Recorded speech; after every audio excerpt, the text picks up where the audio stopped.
بچوں ناظرین السلام علیکم، امید آپ کی خدمت کے لیے حاضر ہے۔ تو ہم پڑھ رہے تھے 8ویں کا اردو، اس کا لیسن جو تھا وہ پہ ماحولیاتی آلودگی۔ تو آج ہم یہاں سے پڑھیں گے ہوا، پانی اور خوراک ہر جاندار کی بنیادی ضرورت ہے، چاہے ہوا یا پانی ہو یا خوراک غذا کو کہتے ہیں، ہر جاندار کی بنیادی ضرورت ہے۔ جس کسی بھی میں جان ہے، جاندار اسے کہتے ہیں، اس کی بنیادی ضرورت ہے یہ چیزیں ہیں، ہوا، پانی اور غذا۔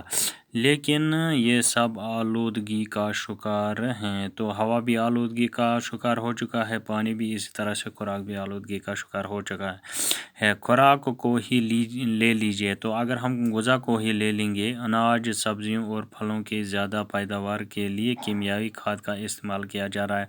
تو یہ اناج جو ہے یہ کس طریقے سے آلودہ ہو چکا ہے۔ آپ چاول لیجئے، سبزیاں لیجئے، پھل لیجئے، تو وہاں پہ کیا ہوتا ہے، ان کی زیادہ سے زیادہ پیداوار کے غرض سے لوگ کیمیائی کھادوں کا استعمال کرتے ہیں، جس کی وجہ سے آلودہ ہو جاتے ہیں۔ کیمیائی کھاد کے ساتھ ساتھ کیڑا مار دواؤں کا چھڑکاؤ بھی کیا جاتا ہے۔ تو کھاد کے علاوہ کیڑا مار دواؤں کا جب کسی پودے پہ وہ بیماری لگ جاتی ہیں تو کیڑا مار دواؤں کا چھڑکاؤ کیا جاتا ہے، جس کی وجہ سے یہ فصل آلودہ ہوتی ہے۔ یہ دوائیاں فصلوں کو بیماری اور زمینی کیڑوں سے محفوظ رکھنے کے کام تو آتی ہیں، تو یہ فصلوں کو بیماری اور کیڑوں سے محفوظ تو رکھتی ہیں، لیکن ان کیڑا مار دواؤں میں ایک قسم کا زہر بھی موجود ہوتا ہے۔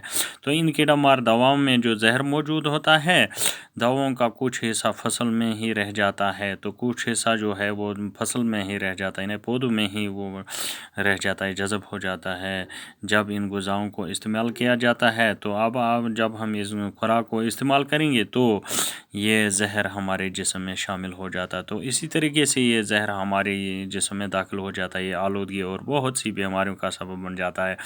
تو اسی وجہ سے انسان بیمار پڑ جاتا ہے۔ موٹر گاڑیوں اور کارخانوں کی مشینوں سے نکلنے والا دھواں، تو موٹر گاڑیوں یا مشینوں سے نکلنے والا جو دھواں ہے ہوا کو آلودہ کر دیتا ہے، تو اس وجہ سے ہوا آلودہ ہوتا ہے۔ یہ دھواں نہ صرف انسانوں کو بلکہ اس دھوئیں سے انسان ہی نہیں بلکہ تمام جاندار اور پیڑ پودوں کے لیے بھی خطرناک ہے۔ جتنے بھی جاندار ہیں یا پیڑ پودے ہیں ان کے لیے بھی یہ دھواں خطرناک ہے۔ کیمیائی مرکبات، تو مرکب کی جمع ہے ترکیب دیا گیا، تو جو جتنے بھی ترکیب دیے گئے ہیں کیمیائی کے استعمال کی وجہ، تو ان کی وجہ سے کرۂ ہوا کی چادر ہے جو ہماری زمین کے ارد گرد ہے میں موجود اوزون گیس کی پرت، اوزون لیئر میں سوراخ پیدا ہو گئے ہیں۔ تو اسی کی وجہ سے، ان مرکبات کی وجہ سے، ان کیمیا کی وجہ سے جو اوزون لیئر ہے اس میں سوراخ ہو چکے ہیں۔ اوزون ایک ایسی گیس ہے، ایک ایسے گیس کو کہتے ہیں جو سورج سے آنے والے خطرناک شعاعوں کو زمین تک نہیں آنے دیتی ہے۔ تو جو ڈائریکٹ شعاعیں آتی ہیں وہ زمین تک ان کو ڈائریکٹ آنے نہیں دیتا ہے، یہ شعاعیں اس قدر خطرناک ہوتی ہیں، تو سورج کی شعاعیں اس قدر خطرناک ہوتی ہیں کہ زمین تک پہنچ جائیں تو جانداروں میں جلد کا کینسر پیدا ہو جائے۔ اگر یہ ڈائریکٹ زمین پر پہنچ جائیں گے تو اس سے جانداروں میں جلد چمڑی کا کینسر ہونے کا خطرہ ہے اور کوئی جاندار زندہ نہ رہے۔ تو ان شعاعوں سے کوئی جاندار زندہ نہیں رہ سکتا ہے، یہ سچ ہے۔ تو یہ سچ ہے کہ ہم ایک ہیجانی دور سے گزر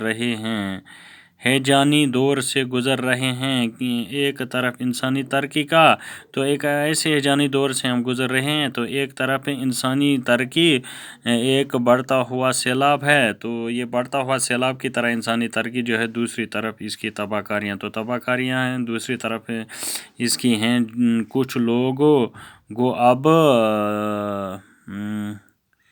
کچھ لوگ اب جھلا کر یہ کہنے لگے ہیں کہ یہ ترقی تو اس کیکڑے کی طرح ہے۔ تو یہ ترقی اس کیکڑے کی طرح ہے، جو دیکھتا تو ہے، وہ تو دیکھتا ہے آگے کی طرف اور چلتا پیچھے کی طرف ہے۔